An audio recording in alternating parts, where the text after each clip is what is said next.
अस्सलामु अलैकुम। कुरआन मजीद के 14वें पारे के इस रूहानी सफ़र में सबको खुशामदीद। आज हम मौलाना मोहम्मद इलियास घुमन साहब की किताब खुलासतुल कुरआन की रोशनी में इस पारे के कुछ अहम असबाक समझने की कोशिश करेंगे। तो चलें मिलकर इस नूरानी सफ़र का आगाज़ करते हैं। अच्छा, तो सबसे पहला और आप कह लें बुनियादी सवाल जो ज़हन में आता है, वो यही है कि कुरान के 14वें पारे में आखिर हमारे लिए क्या रहनुमाई छुपी हुई है। यही वो सवाल है जो हमें सोचने पर मजबूर करता है, और इसी सवाल के जवाब की तलाश में हम आगे बढ़ेंगे। तो सबसे पहले हम इस पारे के बिल्कुल इब्तदाई हिस्से को देखते हैं। यहाँ से बात शुरू होती है अल्लाह ताला की कुदरत की निशानियों से। वो निशानियाँ जो हमारे चारों तरफ कायनात के हर कोने में बिखरी पड़ी हैं और अपने बनाने वाले की अजमत का ऐलान कर रही हैं। और उन निशानियों में सबसे पहली और सबसे करीब जो निशानी है, वो तो खुद इंसान की अपनी तख्लीक है। अल्लाह ताला फरमाता है, और बेशक हमने इंसान को बजने वाली मिट्टी से पैदा किया जो सड़े हुए गारे से बनी थी। ज़रा सोचिए, ये आयत हमें याद दिलाती है कि हमारी शुरुआत कितनी आजिज़ाना थी। ज़रा तसव्वुर तो करें, अल्लाह ने एक बेजान बजने वाली मिट्टी से एक बेहतरीन शक्ल बनाई और फिर उसमें अपनी तरफ से रूह फूंकी, इसे सोचने, समझने, महसूस करने की ताकत दी। तो असल बात क्या है? असल बात यह है कि हमारा अपना वजूद ही एक जीता जागता मौजज़ा है जो हर पल, हर सांस में हमें अपने बनाने वाले की याद दिलाता है। अच्छा, अब अपनी ज़ात से ज़रा बाहर नज़र डालें तो एक और बड़ी निशानी वो जानवर हैं जिन्हें अल्लाह ने हमारी खिदमत के लिए बनाया। सूरत नहल में क्या खूब इरशाद है, और इसी ने चौपाए पैदा किए, तुम्हारे लिए उनमें सर्दी से बचाओ और दूसरे बहुत से फ़ायदे हैं, और उनमें से बाज़ को तुम खाते भी हो। और देखिए इन नेमतों की तफसील कितनी ज़बरदस्त है। इन्हीं जानवरों से हमें लिबास और गरमाइश का सामान मिलता है। दूध और गोश्त की सूरत में बेहतरीन ग़िज़ा मिलती है। घोड़े, खच्चर, ये सब सवारी के काम आते हैं। लेकिन जो बात सबसे ज़्यादा हैरानकुन है वो आयत का आखिरी हिस्सा है, और वो चीज़ें पैदा करता है जिन्हें तुम नहीं जानते। ये कितना बड़ा इशारा है मुस्तकबिल की तरफ।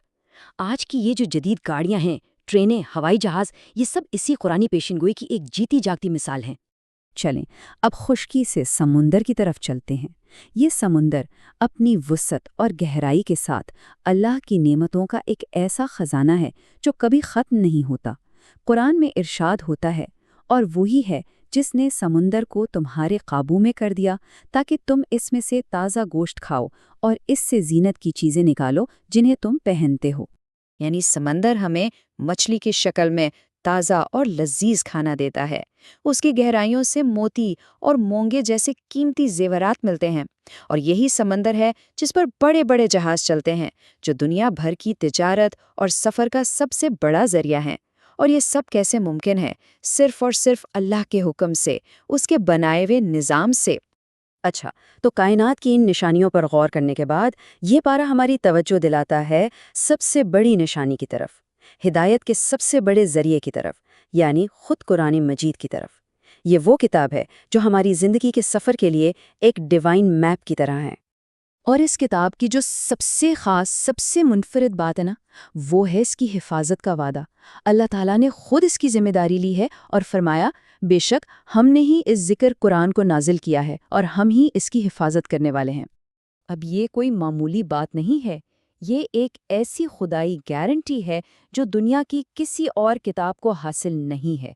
सोचें, कोई ऐसी किताब है जिसके अल्फाज और मतलब की हिफाजत का जिम्मा खुद उसके मुसन्निफ ने लिया हो?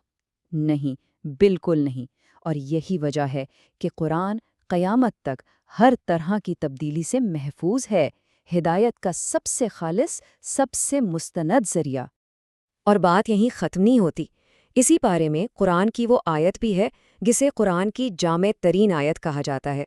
जी हाँ, सूरत अन्नहल के आयत नंबर 90, जिसके बारे में हज़रत अब्दुल्ला बिन मसूद रज़ियल्लाहु अन्हु ने फरमाया था कि ये खैर और शर को बयान करने में कुरान की सबसे जामे आयत है। ये ज़िंदगी गुजारने का एक मुकम्मल कोड ऑफ कॉन्डक्ट है। इस एक आयत में 3 चीज़ों का हुक्म है। पहला, अदल यानी इंसाफ, हर एक को उसका पूरा हक देना। दूसरा, एहसान यानी नेकी करना, अच्छा सलूक करना। और तीसरा, रिश्तेदारों का ख्याल रखना। और फिर 3 ही चीज़ों से रोका गया है, बेहयाई से, ہر طرح کی برائی سے اور ظلم اور زیادتی سے۔ بس یہ 6 اصول ایک اچھے نیک معاشرے کی بنیاد ہیں۔ تو اب جب ہم نے ہدایت کے یہ بنیادی اصول سمجھ لیے تو اگلا سوال یہ پیدا ہوتا ہے کہ جب یہ ہدایت لوگوں تک پہنچی تو ان کا رد عمل کیسا تھا؟ چلیں اب ذرا تاریخ کی طرف چلتے ہیں اور دیکھتے ہیں کہ یہ پارہ ہمیں پچھلی قوموں سے کیا سبق سکھاتا ہے۔ یہاں پر نا 2 بالکل الگ الگ جوابات کا موازنہ کیا گیا ہے جو بہت اہم ہے۔ جب انکار کرنے والوں سے پوچھا جاتا کہ بھائی تمہارے رب نے کیا اتارا ہے تو وہ بڑے تکبر سے کہتے ارے کچھ نہیں، یہ تو بس پچھلے لوگوں کی کہانیاں ہیں۔ لیکن جب ایمان والوں سے یہی سوال ہوتا تو ان کا جواب کیا ہوتا؟